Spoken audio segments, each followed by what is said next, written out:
Hagaron nimo kapit tadi. Kaon tadi pan.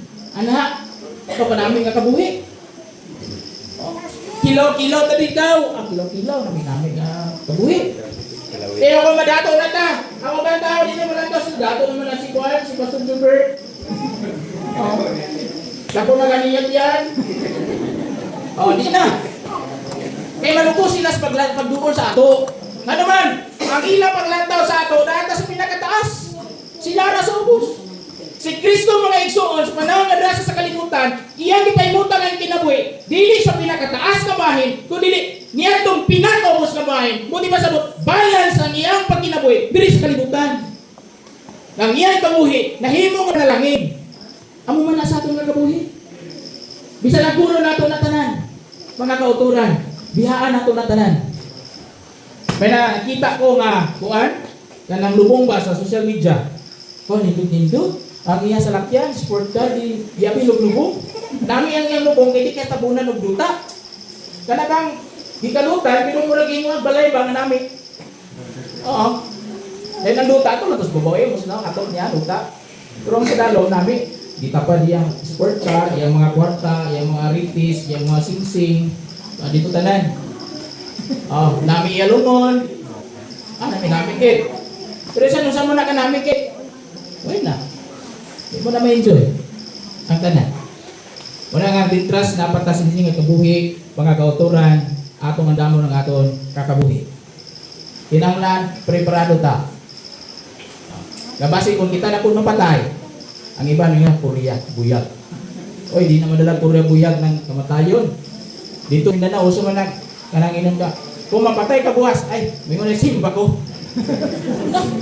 Simba ko naman noon. Simba ko, pastor. Kadungog gusto yan, magwali ng dinara service. Ano sila, kung mamatay ka ugma, simba ko, pastor. Dala mo nagsimba ko ng kamatayon, pupurya-buyak. Bili.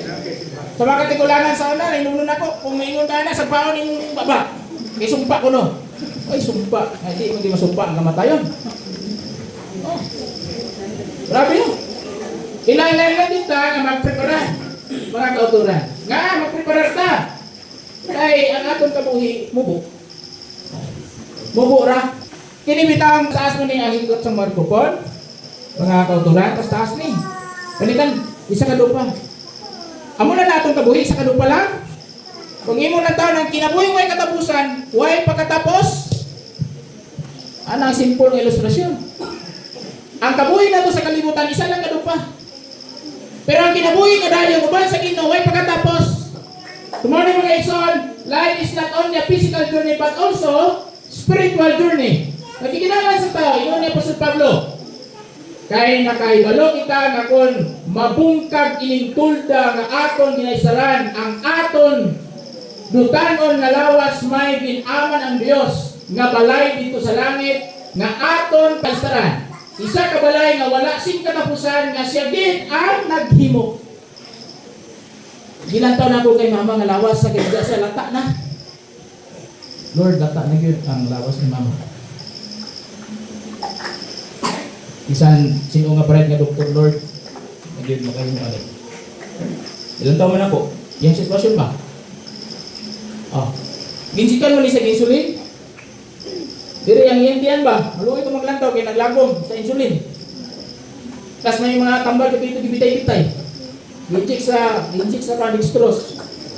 Grabe, pila ka tambal nahurot ni mama.